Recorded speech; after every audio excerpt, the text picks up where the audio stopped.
بسم اللہ الرحمن الرحیم۔ محترم ناظرین، السلام علیکم ورحمۃ اللہ وبرکاتہ۔ اس ویڈیو میں ہم حضرت ہود علیہ السلام کا مکمل واقعہ بیان کرتے ہیں جو کہ قوم عاد سے ہے، اور اسی طرح قوم عاد کی ہلاکت کا واقعہ بیان کرتے ہیں۔ حضرت ہود علیہ السلام کو پروردگار عالم نے قوم عاد کی طرف نبی بنا کر بھیجا، اور اس قوم کا مرکزی مقام احقاف ہے جو حضرت موت کی شمال میں ہے۔ اس کی شرق میں عمان ہے اور شمال میں ربع الخالی ہے۔ آج کل یہاں ریتی کے ٹیلوں کے سوا کچھ نہیں ہے۔ یہ قوم بڑی زور اور بڑی قد و قامت اور قوت جسمانی میں لاسانی تھی۔ اس سے غرور و تکبر میں خدا وحدہ لا شریک کو چھوڑ کر شیطانی پیروی میں اپنی ہاتھوں کو بنائی ہوئی بتوں کو اپنی مرضی کے مطابق پوج رہے تھے۔ انہی میں پروردگار عالم جل جلالہ نے اپنے فضل و کرم کے ساتھ حضرت ہود علیہ السلام کو مبعوث فرمایا۔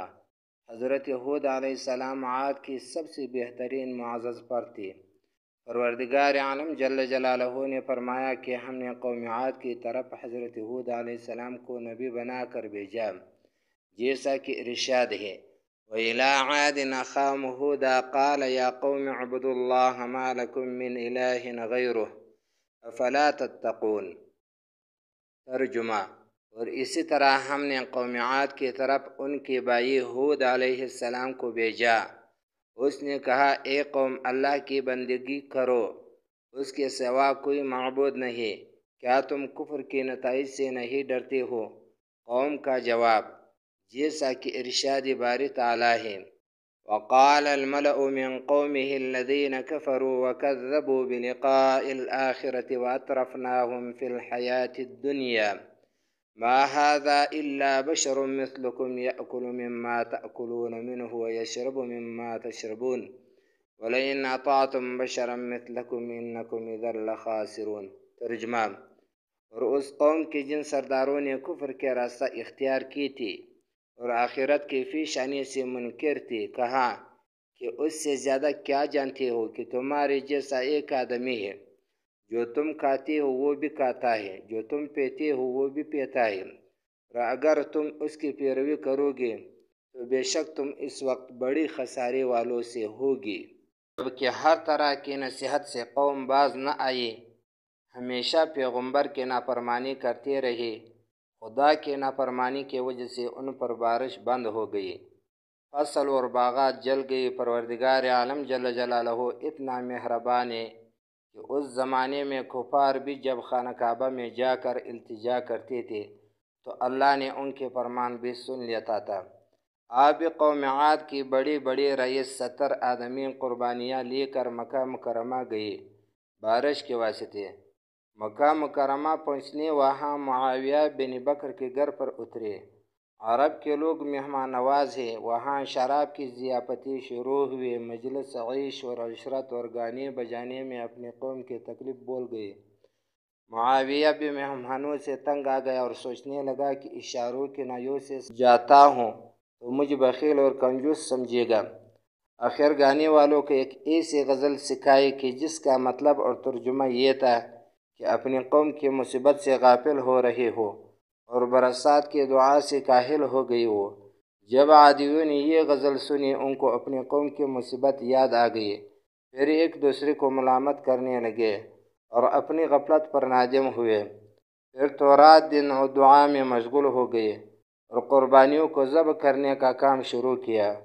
تو قوم مرصد مکہ مکرمہ میں آباد تھی۔ اس وقت مرصد کی قوم وہاں غالب تھی۔ جب یہ عادی لوگ وہاں پہنچے اور اپنا مطلب بیان کیا تو مرصد کی قوم نے کہا کہ یہاں کی دعا تم کو فائدہ نہ دے گی۔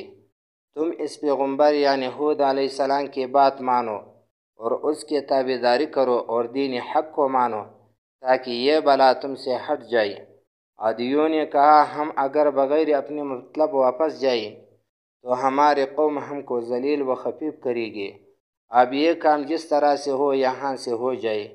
پھر مرصد قوم ہی سے تدبیر پوچھی کہ تمہیں کوئی ایسا طریقہ بتاؤ کہ ہمارا کام ہو جائے۔ مرصد نے کہا: پھر تم ننگی سر اور ننگی پاؤں حاجیوں کی شکل بنا کر صفا اور مروہ پر دعا مانگو۔ کہ ہود علیہ السلام کی خدا، اگر ہود علیہ السلام اس بات میں سچی ہے کہ تیرے پیغمبر ہے تو ہم کو پانی دے کہ ہم فقط پانی کی وجہ سے آئے ہیں۔ ان لوگوں نے اس طرح دعا کی تو 3 ٹکڑے بادل کے ظاہر ہوئے۔ آواز آئی کہ ان میں سے ایک ٹکڑا اختیار کرو۔ چونکہ کالا بادل میں عموماً بارش ہوتی ہے، اس لیے انہوں نے کالا بادل اختیار کیا۔ سرخ و سفید بادل غائب ہو گئے۔ قوم عاد کو پروردگار عالم نے اس کالا بادل کی طرف روانہ کیا۔ جب عادیوں نے کالا بادل کو دیکھا تو خوشی کی دھوم مچائی کہ اس بارش سے ہمارے امید کا باغ پر آب ہوگا اور تمنا کا درخت شاداب ہوگا۔ جب بادل آیا تو کافر لوگ ہود علیہ السلام سے مذاق کرنے لگے۔ جب ہود علیہ السلام نے عذاب الہی دیکھا تو 4000 مسلمان جو آپ کے ساتھ تھے ان کے لیے اپنی انگلی سے مدور ایک دائرہ بنایا اور مسلمانوں کو اس دائرے کے اندر بٹھایا اور فرمایا جو کوئی اس دائرے کے اندر رہے گا وہ قہر الہی سے بچ جائے گا۔ قوم عاد اس بادل کو دیکھ کر جمع ہوئے، اپنی اہل و عیال کو لے کر بادل کے نیچے جمع کیا اور اپنے تالاب اور حوضوں کو صاف کیا اور کھیتی کا سامان بیج وغیرہ درست کیا اور خوش ہوا۔ ہود علیہ السلام نے کہا آپ بھی وقت میرا کہنا مانو اور خدا کے وحدانیت پر ایمان لاؤ اور بت پرستی کو چھوڑ دو۔ لوگوں نے کہا کہ بادل میں کیسی بلائے؟ ہود علیہ السلام نے کہا کہ اس میں اندھی اور طوفان ہے، اس میں سے ہوا چلے گی جو تمہارے مکانوں کو اور تم کو نیز و نابود کر دیں گے۔ لوگوں نے جواب دیا کہ تم ہمارے زور و قوت کو جانتے ہو، پھر ہم کو ہوا سے ڈراتے ہو اور اس کی شدت اور تندی سے ڈراتے ہو۔ اس گفتگو میں تھی کہ بادل ان کے شوروں کے کناروں پر آ پہنچا اور طوفانی ہوا چلنا شروع ہوئے۔ حق تعالیٰ نے اس ہوا کو چوتھی طبقے زمین سے 1 بیل کے ناک کے برابر چوڑا تھا جو قوم عاد پر مسلط کر دیتے۔ ان فرشتوں کے قابو سے نکل گئی تھی جو ہوا پر مسلط اور نگہبان تھے۔